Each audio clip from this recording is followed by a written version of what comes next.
శ్రీ గురుభ్యో నమ. మహాగణాపతి నమ. శివాయ గురు నమ. శ్రీ కామేశ్వరి నమ. టోరీ శ్రోతలకి శుభోదయ శుభాకాంక్షలు. నేను మీ సోమేశ్వర శర్మ సిద్ధాంతి. మేషం నుండి మీనం వరకు ఉన్నటువంటి రాశి ఫలితాలు నా పరిజ్ఞానం సహకరించే వరకు ఈ వారం రాశి ఫలితాలను తెలియజేస్తాను. ఈ రాశి ఫలితాలు జూలై 5వ తారీఖు నుండి 11వ తారీఖు వరకు వర్తిస్తాయి. ముందుగా గోచారం. వృషభ రాశిలో కుజుడు, మిథున రాశిలో రవి, కర్కాటకంలో బుధ గురువు, సింహరాశిలో శుక్రుడు కేతువు, కుంభరాశిలో రాహు, మీన రాశిలో శని. రాశి ఫలితాలు. తదుపరి కుంభరాశి. కుంభరాశి వారికి ఈ వారం మధ్యస్థ ఫలితాలు గోచరిస్తోంది. జన్మరాశిలో రాహు అంత బలంగా లేరు. సప్తమంలో కేతువు శుక్రుడు ఉన్నారు. వివాహ సంబంధించిన విషయాలు వీరికి బాగున్నాయి. మంచి సంబంధం కుదురుతుంది. జాతక పరిశీలన చేసుకుని ముందుకు వెళ్ళడం చెప్పదగినది. అదేవిధంగా సంతానం సంబంధించిన విషయాలు సానుకూలంగా ఉంటుంది.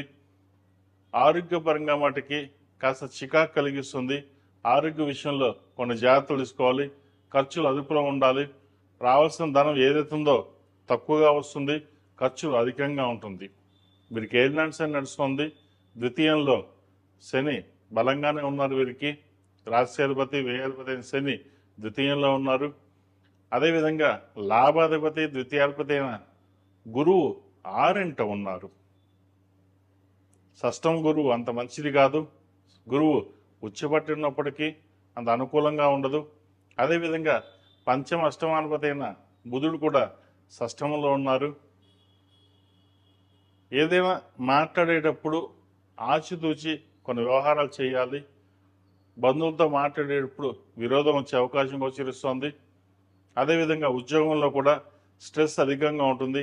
ప్రయాణాలు ఎక్కువగా చేయవలసి వస్తుంది. చిన్న పనికి కూడా ఎక్కువగా ప్రయాసపడవలసి ఉంటుంది. ఎంతో కష్టపడితే కానీ పైకి ఎదగలేము అనే ఆలోచన ఉంటుంది.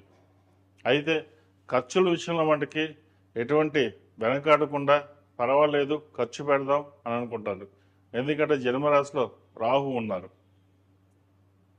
₹1 ఖర్చు పెట్టే చోట ₹10 ఖర్చు పెడతారు. ఇటువంటి విషయాలు జాగ్రత్త వహించాలి. అదేవిధంగా సర్జరీ కానీ, ఇండైజెషన్, అసిడిటీ, మోకాలు సంబంధించిన స్పైన్కి సంబంధించిన ఇబ్బందులు ఉండే అవకాశం గోచరిస్తోంది. వాటి విషయంలో జాగ్రత్త వహించాలి. ఈ రాశులు జన్మించిన స్త్రీలకు వృత్తి ఉద్యోగాల పరంగా, వ్యాపార పరంగా సానుకూలంగా పరిస్థితులు గోచరిస్తోంది. ఉద్యోగరీత్యా నూతన ఉద్యోగ అవకాశం చక్కగా లభించే విధంగా రాశులు గోచరిస్తోంది.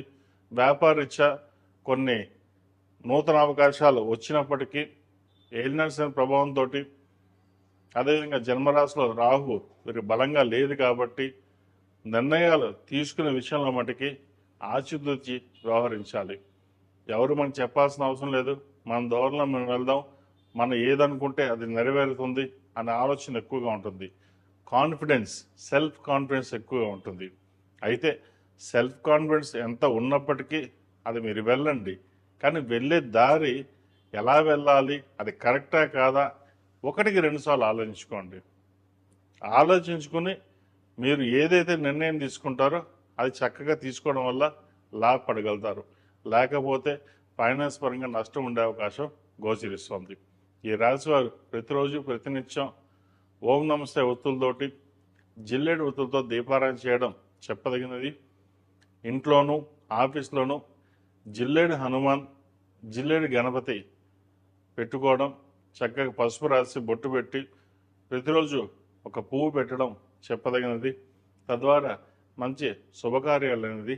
ఈ రాశిలో జన్మించిన వారికి కలిసి వచ్చే సంఖ్య 9, కలిసి వచ్చే రంగు గ్రే. ఏదైనా పని మీద బయటికి సోమవారం కానీ శుక్రవారం కానీ వెళ్ళండి. మంచి ఫలితాలు సంప్రాప్తిస్తాయి.